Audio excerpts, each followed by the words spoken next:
Happy Tuesday to you, everyone. I always hope you're doing well.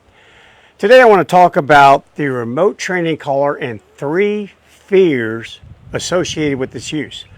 Number 1, will my dog have to wear this darn thing forever? Second, will this hurt my dog? And third, will I break my dog's spirit? In today's video, I'm going to address the very first fear. Will my dog have to wear the remote training collar forever? Well, Cattle Dog or Captain, he just celebrated a birthday yesterday, so he just turned 7. Happy birthday, dude! You're the man, he's the man. Oh, come on up here, buddy. Come here, hop in the limelight. There you go. All right, so Captain wore a remote training collar for about a year in his life. And that time period was somewhere roughly between, if I remember correctly, between 12 months of age and about 2 years of age. He hasn't worn one since. So now we're going on over 5 years in which he's not had a remote training collar on, nor a leash, unless I was demonstrating something here on one of my videos, or I was somewhere in which someone required me to have my dog be on a leash. So let's talk about it. Why do we think that our dogs have to wear this for the rest of their lives? And my answer in short is just no, they do not. And I've explained this before on previous videos, but maybe I can use something that is personal, a very personal story about my mother that hopefully, giving you a human antidote, you'll understand it. Well, my mother is one of the strongest women I've ever met. She truly was. And she grew up in an era in which cigarette smoking was not only fashionable, but you're actually looked down upon if you didn't smoke a cigarette. After 50 years of smoking, her doctors told her, Mrs. Bailey, either stop smoking or you will die a very premature death. And that's going to happen very soon. Well, my mother, again, I told you she was very strong. Overcoming the nicotine addiction was nothing for her. So she stopped smoking. But tragically, her hands did not. For 50 years, those hands had opened up a package of cigarettes, taken one out, lit the cigarette, dumped ashes, extinguished the cigarette, and did this over and over again, multiple times per day for 50 years. She did this. And eventually, she went back to smoking because during those stressful times, those hands had reassured her by holding a cigarette. And she fell back into smoking, and I lost her in 2009, the year after the doctor's diagnosis. Well, I was talking to a colleague of mine who's esteemed, professor of psychology at Indiana University.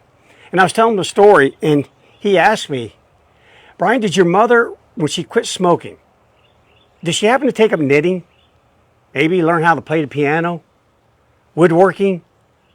Oil painting? In other words, did she give her hands something to do?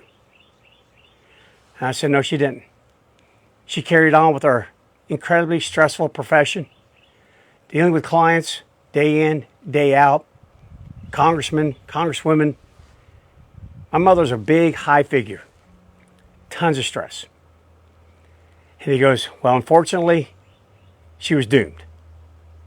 And where he explained this and arrived at that conclusion was he said that a habit had formed. Neural pathways in her brain were so deep, there were more than likely millions of dendrites connecting all those millions of neurons for all the motor skills necessary to even handle a cigarette. Her hands could not stop smoking. That path was deep and wide. And unless that path was given another path to take, she was doomed to stay on it.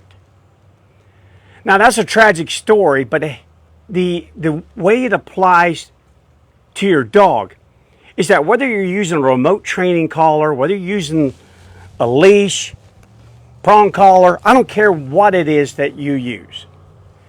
If that tool allows you to stereotype the signal and, more importantly, the response over and over and over again, there will come a period in which this habit is so ingrained, it becomes fixed. It's almost as though your dog can't help but do the behavior. I've called Captain many times to me, and I kid you not, he has a look on his face sometimes that if you can ask a question, you go, what was I doing? How did I get here? These habits allow us to drive cars and think about what we're going to have for dinner or what we're going to do the upcoming weekend. But what has to happen is that the stereotyping of both the signal and the response, and all a remote collar does for you is it gives you that ability to do so greater than any device out there. You can touch your dog at a distance, through windows, through walls. So the command quiet, the command off, come, down, stay, doesn't fall on deaf ears. It doesn't allow for options. If I give signal 1, come, it requires response 1, come to me. And that's the way I train Captain. Every single command I gave him until he was almost 2 years of age, I never allowed another option. There was no response 2, go away from me when I call you. There was no response 0, just look at me like I'm stupid. I trained him under every referent, every condition I can imagine, every one that life threw at us over and over and over again. So regardless of whether your dog wears a remote collar, whether it wears a buckle collar, a harness, a gentle leader, a long line, I don't care. What I care about is that make sure that you never let a command leave your mouth. Don't even fake it out and signal the animal. Don't play schematics with your dog. Don't let a signal leave you that you cannot guarantee the outcome, your dog's response. It just happens that this darn thing allows me to guarantee it at a greater distance, much faster, and at a minimum, from just catch me on whatever day it is, whatever the animal's response is. I don't know, my yank on this leash could be a little harder on Tuesdays than it is on Wednesday. So this isn't really stereotyped the haptic signal that the dog receives. However, if this thing happens to be parked on number 10, then it doesn't matter whether my finger presses the button or whether my wife's finger presses the button or anyone or you even. What the dog will feel from a haptic standpoint, which is the number 2 sense outside of vision that your dog uses to process information, to assimilate it properly, park it in the right categories inside that right little box where it's supposed to be. It's stereotyped across the board. So again, a lovely device, like any device, as long as you use it properly, you can certainly, we'll talk about those in the other 2 upcoming videos about, can I hurt my dog with it? And can I break my dog's spirit? Well, yes you can, but again, you can do that with anything. You can do that without any training equipment. We all know that. But I'll apply a little bit of science to it. Okay, but at the end of the day, conclusion is this. I don't care what tool you use, whether you're a fan of remote collars or not, I really don't care.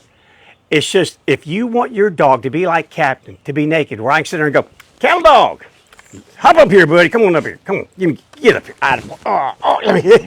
Oh God, he's 7 and I gotta help him a little bit now. Man, dude, I remember a day which I could stand straight up and say, give me a hug, and he'd fly over my shoulder. But that's all right, we all got a little gray, a little older, a little less in shape. All right, but anyway, I call him, my boy's there. You've seen it live, no do-overs on videos. Here's what you do. Again, give a command. Make sure that your dog will respond to that command as you intend. Do it. Use whatever piece of equipment you need to. And by golly, your dog, like my dog and all his predecessors, you will reach a point in which they can be naked. He only wears a microchip for the rest of their lives. The rest of their lives. You say come, they're there. You say heal, they heal. You say lay down, they lay down. Go to place, they go to place. I don't care what the conditions are. The remote collar simply gives you the ability to do that easier, faster, more stereotyped signal than any device out there. But stay tuned for the next 2 videos, because again, these 3 fears, I have to address them every single week. So I'm going to go ahead and address them. And if you have any questions, you have any concerns of your own, fears of your own, reach out. If I personally cannot handle those at that moment, then I have a team that surrounds me that will. But don't let your fears get in the way of great training. And more importantly, in the way of a great life with your dog.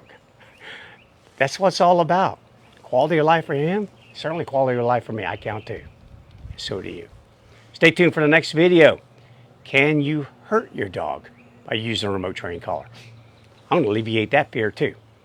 So at least you know you don't have to, your dog doesn't have to wear the darn thing forever. Enjoy the rest of your day. I hope wherever you are, it's a beautiful spring day like it is here. Sunshine. I hope there's light in your life. Keep practicing. Keep it consistent. See you next time. Cattle dog. Hey, buddy.